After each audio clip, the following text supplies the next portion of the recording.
Assalamualaikum dan apa khabar semua.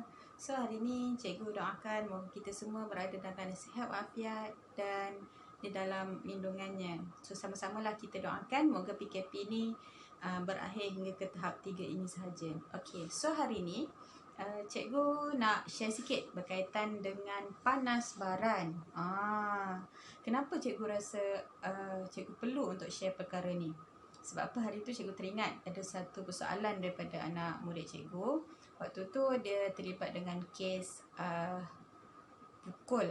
Dan waktu ditanya kenapa dia pukul, dia jawab dia pun dia tak sedar sebenarnya dia boleh sampai terpukul. Waktu tu dia tengah marah sangat dan akhirnya dia sampai pukul. Cuma cikgu nak tanya, siapa yang dekat sini tak pernah rasa marah? Tak ada orang kat tangan. So semua pernah rasa marah kan? Okey. Tapi rasa marah ni dia akan membawa kepada tindakan luar kawal dan cepat bertindak apabila seorang tu jenis yang panas baran. Okey, Nabi pesan apa? 3 kali Nabi pesan, la taghdab, la taghdab, la taghdab. Jangan marah, jangan marah, jangan marah. Sebab apa? Sebab bila kita marah dan cepat marah dipanggil panas baran. Okey. Dan bila cikgu panggil anak murid cikgu ni, kenapa dia boleh bertindak macam tu? Dan dia kata dia tak sedar. Okay. So cikgu faham lah.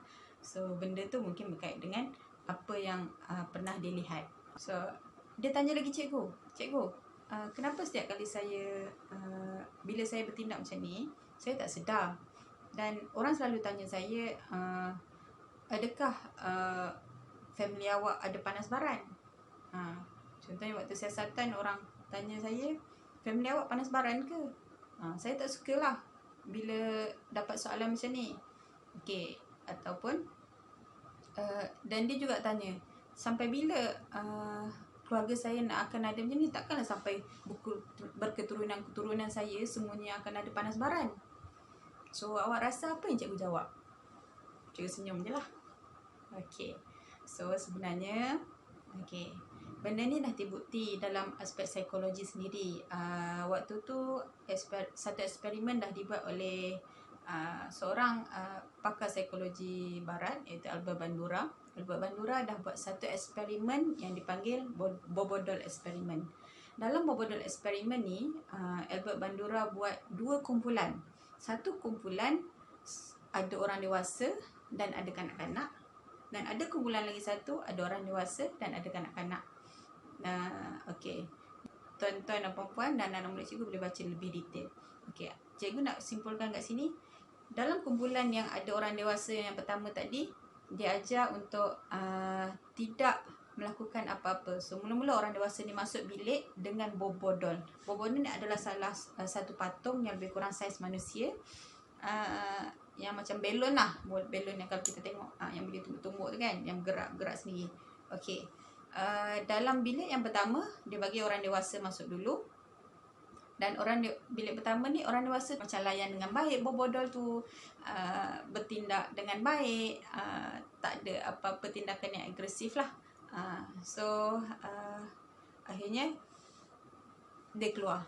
Tapi dalam bilik yang kedua, orang dewasa yang lain pula masuk dalam bilik tu dan bertindak agresif, buat pelbagai tindakan-tindakan yang agresif kepada bobodol tersebut, yang akhirnya doll tu seperti macam sakit lah, kelihatan agak sakit. Okey, so dia pun keluar. In the end, budak yang berada di luar ni, peluang dia orang pula untuk masuk bilik.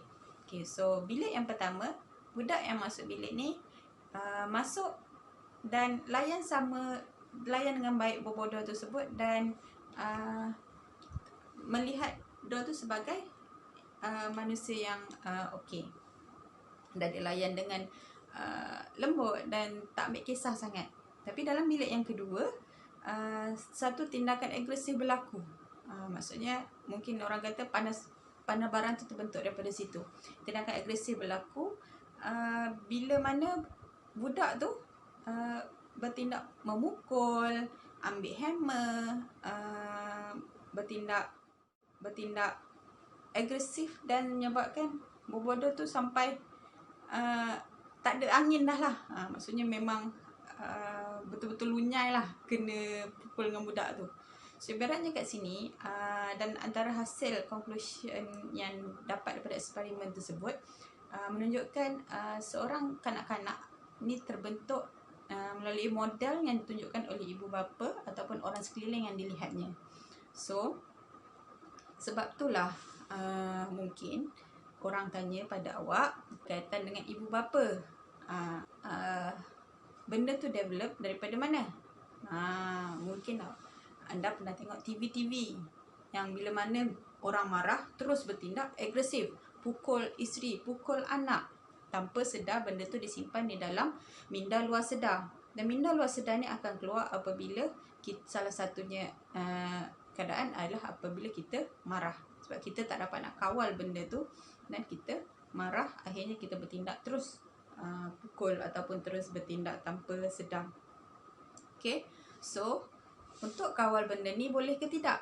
Yes, of course boleh. Sebabnya kalau kita teruskan dengan panas bara ni, apa yang kita dapat? Pertama, hati kita lah tak tenang. Kita akan dapat lebih mudah sakit, lebih mudah menyakitkan orang juga. Selain daripada kita ni sakit, duk marah je kan kerja. Okay, sekejap-kejap marah, kejap-kejap cepat marah. Okay, so kita akan menyakitkan orang juga. Instead of kita boleh bertindak secara luar kawalan. Contohnya ada yang kes baru-baru ni, waktu PKP baru ni, ada kes seorang anak yang meninggal dek kerana marah seorang ibunya. Okay, so yang tu innalillahi wa inna ilaihi raji'un, kita sedekahkan Fatihah. Cuma benda ni kita tak nak berlaku pada ahli keluarga kita, baik ahli keluarga ataupun orang sekeliling kita. Sebab itulah kita nak elak benda ni berlaku, so kita kawal. Selain daripada tu, apa cara yang kita boleh guna untuk kawal rasa panas baran ni? Sebab marah, semua orang ada marah kan, tapi panas baran ni ialah cepat marah dan cepat nak bertindak secara agresif. Yang tu kita paling risau dan kita paling tak nak. Okay, so nanti cikgu akan share cara-cara untuk yang cikgu pernah praktis juga, dan cara-cara untuk anda sendiri mungkin cikgu boleh share mengawal rasa marah ni. Mungkin benda ni boleh diaplikasikan oleh ibu dan bapa juga, untuk kita tak nak jadi model yang tak baik kepada anak-anak kita, dan mungkin oleh anak-anak sendiri, supaya kita tak jadi model yang tidak baik untuk generasi akan datang. Okay, so tu saja daripada cikgu. Nantikan untuk next video, cikgu akan share apa cara yang boleh buat untuk kawal rasa panas baran ni. Okay, terima kasih.